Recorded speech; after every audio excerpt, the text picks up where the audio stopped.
Hello friends, कैसे हो आप सब। तो PYQ करेंगे आज PEGS 183 के। थंबनेल में आपने देख ही लिया होगा। और ये जून 2023 का क्वेश्चन पेपर होने वाला है। आपकी बुक का नाम राइटिंग एंड स्टडी स्किल्स है। शायद 21 तारीख को आपका एग्ज़ाम है, तो इसलिए मैंने क्वेश्चन पेपर कराया है। ठीक है, जितना भी क्वेश्चन है आप देख लेंगे, उसके बाद आंसर लिखना आपके लिए ईजी हो जाएगा। और जिस फॉर्मेट में मैंने लिखा है आप वैसे भी लिख सकते हैं। ठीक है, और बाकी जैसा आप लिखते हो उस तरीके से आप लिख सकते हैं। जो भी आपको सही लगे वो आपको रखना है। सबसे पहले पहला क्वेश्चन है ये। ठीक है, और आपको दिख ही रहा होगा, कह रहा है कि what are homophones, gives example to show how their usage can create problem for second language learner of English. तो सबसे पहले हमें यहाँ पे होमोफोन्स के बारे में पता होना चाहिए कि भाई ये होता क्या है। ठीक है, मैंने यहाँ पे इसको एक्सप्लेन किया हुआ है कि भाई होमोफोन्स एक्चुअली में होता क्या है। तो ये होमोफोन्स एक तरीके के वर्ड्स होते हैं। ठीक है, और जो कि जिनके मतलब अलग अलग हो सकते हैं। ठीक है, यानी कि इनकी प्रोनाउंसिएशन तो एक होती है, लेकिन इनका जो मतलब होता है शब्द का और स्पेलिंग्स होती है वो अलग अलग हो सकती है। एग्जाम्पल के लिए मैंने यहाँ पे नीचे भी एग्जाम्पल्स दिए हुए हैं, जैसे कि टू टू को हम ये ऐसे भी बोलते हैं और टू को ऐसे भी बोलते हैं। ठीक है, जैसे कि फ्लो है तो फ्लो को ऐसे भी बोलते हैं और फ्लोवर भी बोल देते हैं। तो इस तरीके से जो है प्रोनाउंसिएशन जो है इनकी एक जैसी लगती है, लेकिन ये शब्द होते हैं ये वर्ड्स में स्पेलिंग्स में अलग होते हैं। ठीक है, इनकी मीनिंग अलग होती है। जैसे कि शैल होता है, ये भी शैल है, ये भी शैल है। नाइट हो गया, ये भी नाइट है, ये भी नाइट है। ठीक है, और ग्रेट हो गया, ये ग्रेट हो गया। देयर और देयर। ठीक है, लगभग क्या है कि एक जैसे शब्द होते हैं, इन्हीं को हम कहते हैं। तो यहाँ पर मैंने एग्जाम्पल भी दिया हुआ है। और नीचे मैंने यहाँ पर बताया कि जो नए लर्नर्स होते हैं, यानी कि जैसे कि आप इंग्लिश सीख रहे हो। ठीक है, आप इंग्लिश सीखते हो तो क्या होता है ना, कुछ शब्द ऐसे होते हैं जो कि हमें समस्या पैदा करते हैं ना। कुछ जो मीनिंग होती है कुछ अलग होती है, लेकिन जो प्रोनाउंसिएशन है उनकी सेम होती है, एक जैसी होती है। तो हमें जो है कन्फ्यूजन पैदा हो जाती है नए लर्नर्स के द्वारा। तो ये जो है मैंने यहाँ पे एक्सप्लेन किया हुआ है कि भाई there are examples of homophones by which we can say that this is difficult for second language learner of English to understand the homophones because they rely on pronunciation which can be misleading writing or spelling leading to misunderstanding. ठीक है, यानी कि हम जो है कभी कभी गलत भी सीख जाते हैं कि भाई टू का मतलब, या फिर टू कौन सा वाला टू है, TO2 वाला है, TWO2 वाला। ठीक है, तो यहाँ पे जब समस्या पैदा हो जाती है तो इसको जो है हम इस तरीके से हम इस पर लिख सकते हैं। ये मैंने एक ही पेज में लिखा है क्योंकि इसके अंदर कंटेंट बहुत ज़्यादा नहीं था। तो आप देख लेना, अगर क्वेश्चन आ जाता है तो आप इजीली इसको आप लिख पाओगे कि भाई होमोफोन्स का मतलब क्या होता है। ठीक है, अब हम आगे चलते हैं। और उसके बाद कह रहा है कि दूसरा क्वेश्चन आ गया आपके सामने, कि इसमें कह रहा है कि what are the expect to be kept in mind while writing a well developed paragraph. तो यहाँ पे पैराग्राफ कैसे लिख सकते हैं अच्छी तरीके से, उसके बारे में लिख रहा है, बता रहा है कि हम क्या क्या चीज़ें हमें याद रखनी चाहिए दिमाग में, जिससे कि हम एक अच्छा पैराग्राफ लिख सके।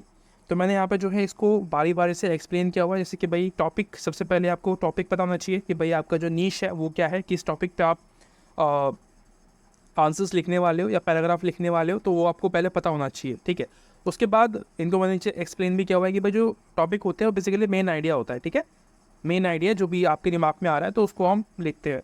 ठीक है, अब एक हो गया मेन आइडिया। उसके बाद कुछ उन आइडिया को सपोर्ट करने के लिए आपको सपोर्टिंग डिटेल्स, सपोर्टिंग मटेरियल भी होना चाहिए। जैसे कि वो जो पैराग्राफ आप लिखने वाले हो वो सही लगे, असलियत लगे उसके अंदर। ठीक है, ऐसा ना हो कि आप वो लिख लिया आपने, बस वो लग रहा है कि बस ऐसे ही इमेजिनेशन बात कर रहा है।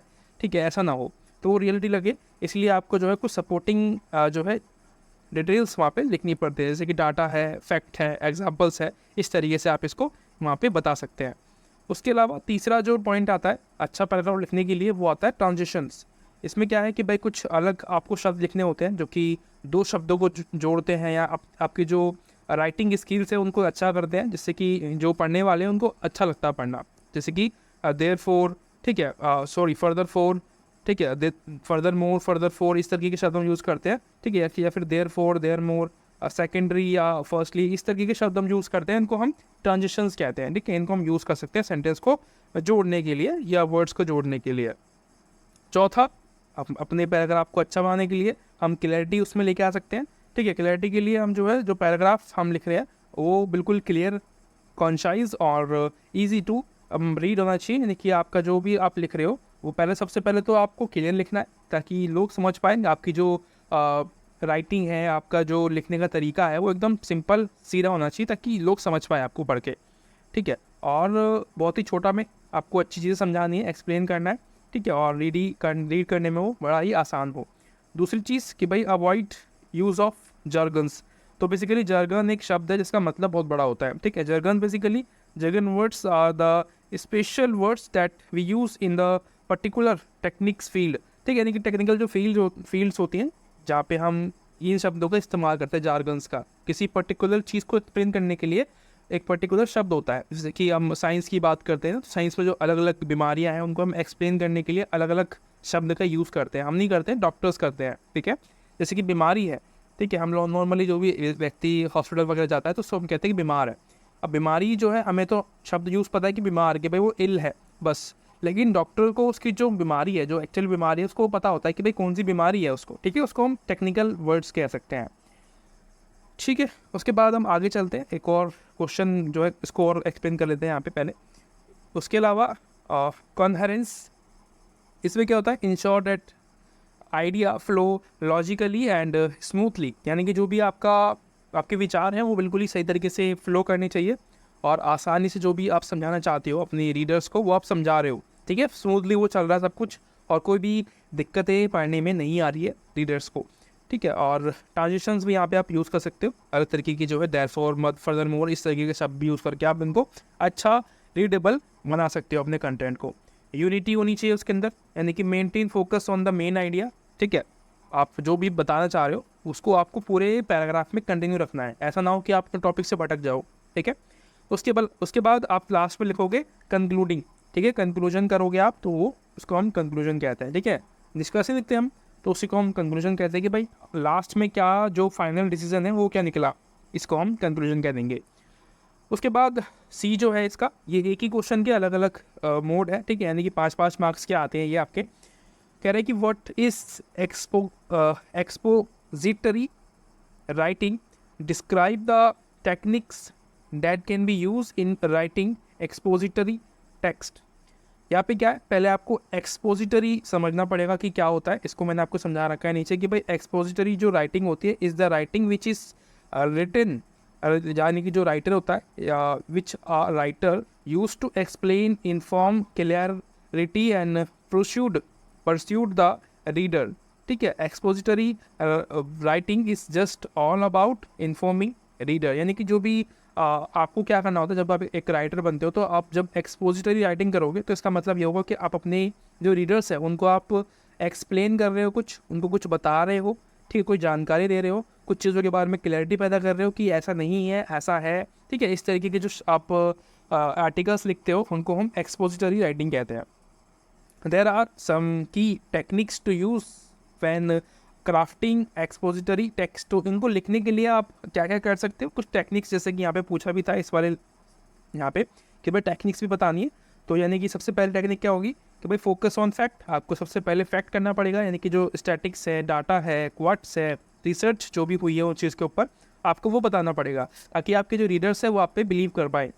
सेकेंडरी जो है हमारा क्लियर स्ट्रक्चर होगा, यानी कि जो भी आप लिख रहे हो बहुत ही साफ़ सुथरा होना चाहिए दिखने में, ठीक है, ताकि लोगों को दिक्कत ना हो समझने में कुछ भी। और जो आपका स्ट्रक्चर है क्लियर होना चाहिए, बदल ना जाए बार बार, ठीक है।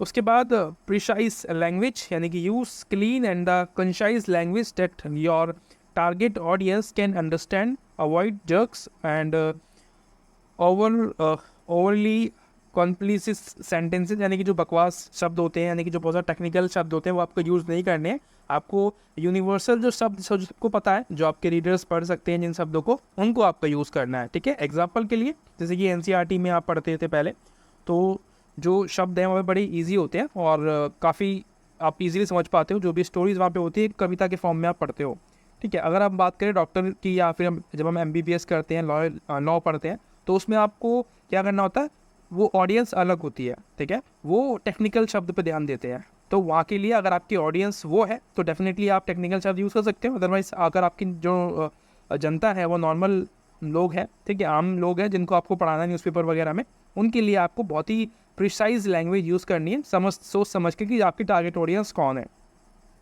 उसके अलावा ट्रांजिशंस आपको करने, मैंने आपको पहले बता दिया इसके बारे में कि भाई हाउएवर, फर्दर मोर, इस तरीके के जो शब्द यूज़ करते हैं उनको हम ट्रांजिशन कहते हैं। एग्जाम्पल्स यूज़ करने, इलिस्ट्रेशन करने, यानी कि जो मैप्स वगैरह होते हैं अगर आप बना सके तो अच्छी बात है, एग्जाम्पल्स आपको देने होंगे। और फॉर्मल टर्म्स यूज़ करनी है, फॉर्मल टोन्स बेसिकली जैसे कि अभी आप क्या क्या करते हैं कि भाई जब हम स्कूल्स में होते हैं, ठीक है, या फिर जब हम ऑफिस में होते हैं, एग्जांपल के लिए जब हम ऑफिस में होते हैं तो हम जो लैंग्वेज यहाँ पे यूज़ करते हैं उसको हम बोलते हैं फॉर्मल टोन, ठीक है।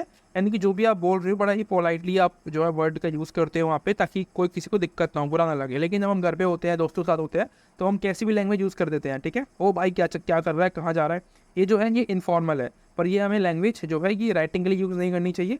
राइटिंग के लिए हमें फॉर्मल टोन्स का यूज़ करना चाहिए ताकि सुनने में ईजी लगे, खास अच्छा लगे, ठीक है, दूसरे आदमी को दिक्कत ना हो पढ़ने में, ठीक है। तो ये आपका अभी का है। बाकी अगर आपको ये और चाहिए ऐसे क्वेश्चन पेपर, क्वेश्चन आंसर जो है और चाहिए, तो आप मुझे बता देना, मैं आज जल्दी ही लेके आ जाऊँगा। और पहले बताना, ठीक है, एग्ज़ाम से पहले बताएंगे तो सही रहेगा, मैं भी कर पाऊँगा, अदरवाइज़ फिर दिक्कत रहेंगी, ठीक है। आपको 21 का एग्ज़ाम है, जो लोग जल्दी देखेंगे उनको ज़्यादा फ़ायदा मिलेगा, क्योंकि मैं फिर और वीडियो बना दूँगा। जितने ज़्यादा लोग मुझे फोर्स करेंगे बनाने के लिए उतना अच्छा रहेगा, ठीक है, उतनी जल्दी मैं वीडियो लेके आ पाऊँगा। मिलते हैं अगली वीडियो में, तब तक के लिए thank you so much, bye bye.